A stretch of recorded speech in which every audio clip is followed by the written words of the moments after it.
Vos émissions préférées sont toutes sur Radio Grand Lac.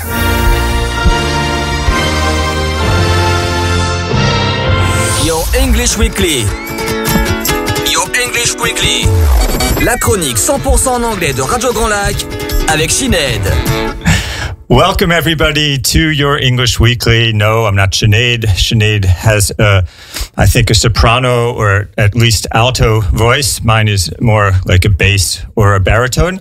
Je vous salue quand même en français avant de passer dans la langue de Shakespeare. On se retrouve tous les mardis vers 12h05 pendant une vingtaine de minutes pour un entretien, pour éviter le mot, l'anglicisme interview, avec une personnalité locale, plus ou moins aujourd'hui, en anglais, 100% en anglais après la petite intro et peut-être un petit extro. Sur 92.1 Radio Grand Lac, vous trouverez aussi l'enregistrement de l'émission sur YouTube, sur la chaîne de Radio Grand Lac, et une transcription, si on arrive techniquement, sur le site yourlanguageworkshop.com. Je fais avant cet entretien un petit appel volontaire pour être mon invité ici pour parler de une de vos passions en anglais. Nul besoin d'avoir un super niveau d'anglais. Contactez-moi personnellement, puisque c'est le plus simple. Et c'était un peu abstrait la dernière fois en donnant le site du Radio Grand Lac, par lequel c'est possible aussi, ou par Your Language Workshop, mon employeur, .com. Vous pouvez les contacter, ou moi directement au 06 46 54 91 44. S'il vous plaît, les jeunes filles, abstenez-vous. That was just a little joke. Petite blague.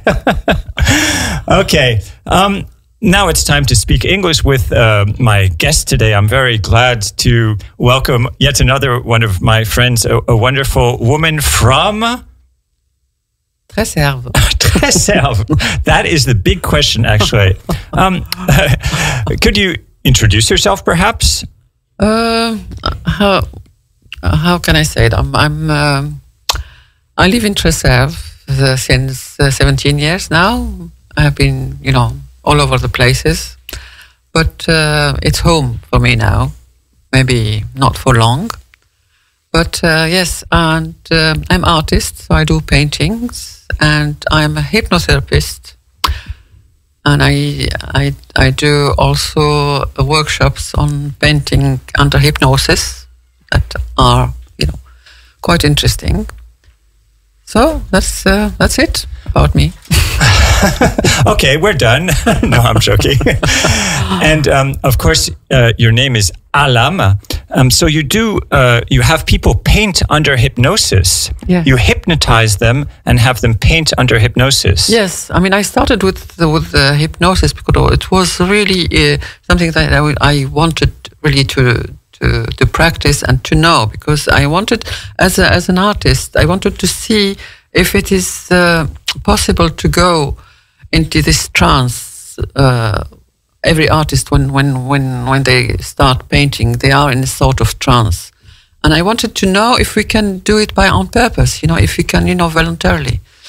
So I did a study and I did the training in hypnosis, and it is, you can go into trance and do really, really good artwork. And it's really interesting. Yeah. So do you think that is a necessary state to be in to produce good artwork, or is it...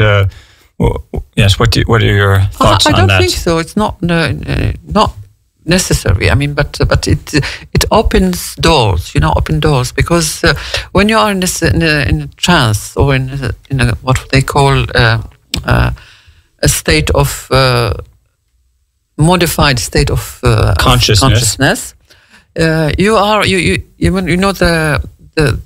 part of you who says. Who judge you and who says, no, that's right, that's wrong, it's not there. Oh, you mean I can also just drink a beer to lose my inhibitions and do good artwork? No, good luck for you with this process. I don't think it's, I don't think beers, can do the same result, no. Okay, because you also lose your fine motricity. I think I'm translating from French. Yes. So you don't keep control of your movements as much when you drink alcohol, as opposed to when you're under hypnosis, where you do stay very in control and alert. Of course, you are all the time in control. But this part of you that's is judging and it's saying it's inhibiting you from doing your artwork. And I've been witnessing people who never did any kind of artwork, or they when they come to me, they say, I don't know how to paint. So I just tell to them, okay, we can go through this experience and we'll see. And they come out with things. I mean, I'm always amazed. I'm asking, where does that come from? All this creativity and it's really interesting. Yeah. So where does it come from? From your subconscious. We have everything inside of us. We just have to have the way to go. I mean, in our subconscious is like a library, of all our, what we have been living in this life and different life if you believe in that process. So it's when we are in this state of trance, we can have access to all this information and all this state of being, and it's wonderful. Yes, I love how our subconscious is a great film director for our dreams. I find that our dreams are such excellent, directors. The word mise en scène is the best one. I don't know how to say that in English, even though I used to be American. I am American, but it's been a while. So yes, our subconscious does that in such a symbolic and strong, poignant, it's from French, poignant way. It's just so amazing and so concise. I guess that's similar for artwork. It kind of, as you said, it opens the doors, the dams, and does that inspire you? Yes. I mean that's. The artwork, any artwork, I think, either it's music or painting or writing. Any form of artwork is. I'm sure artists, they go into trance to do it, because you feel. And when I talk about myself, when I start painting, I get, the time disappear and I lose track of time, And I did also work with. I illustrated the book about illuminations, and when I was in the work, just completely immersed, I used to spend hours, and not really getting, the time disappears completely, and I lose track of time, and that's like in a meditative state. Exactly. So you illustrated a book on enlightenment. On spiritual enlightenment, so l'illumination spirituelle. Was that the topic of your book, or just enlightenment? No. It's the book called Lumière sur Lumière. Okay. Right. So was it about? The book was about It has been commissioned by the Arab League, and they took verses from the Quran about tolerance and peace and all the value, the human value. And they translate those verses into 5 languages, English, French, Spanish, Italian, and German. And I did the illumination work for that book. And it was really, yes, an experience I can, change me. There's before and after the book, It was meditative. And it took me nearly 3 years to do this work. Mm-hmm. But when you say you did the illumination, did you mean illustration? Yes, illumination, like the illumination work, I don't know what illumination is. Illumination sorry, in an artistic sense. Yes, it's an art with many. It's like the ancient books. Exactly. I see. Like in the Name of the Rose, what they did Okay, I see. It's to accompany the text because they didn't have TV or YouTube and the like. So it was their it was their kind of cultural activity. I wonder which is better, having the TV or reading books, you know. Yeah, and of course, people now say, I don't watch TV, but they watch, we watch internet videos, so it's the same thing almost. I mean, it's part of our you know, our epoch, we say, you know, it's part of our time. So we need to live our time, yeah. Mm-hmm.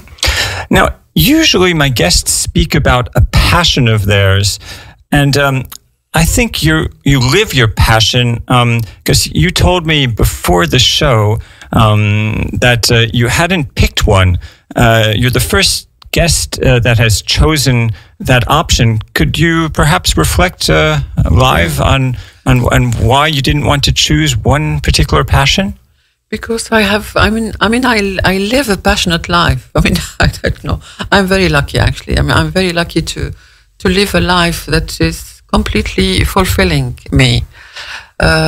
In a way that I choose what I want to do. You know, I'm artist and I do artwork, and I enjoy also doing hypnosis, and also I love cooking, and you know, every morning I wake up in the morning and I say, what am I going to do today? What's make me feel really vibrant, and what's make me feel good, and how I start my day.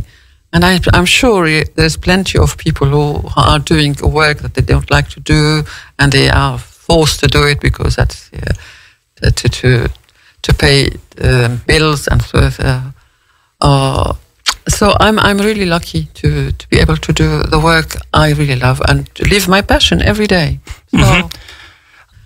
I know you're not only an artist with colors and on paper. But you are also an artist in the kitchen, because I've been honored to taste your meals at some occasions.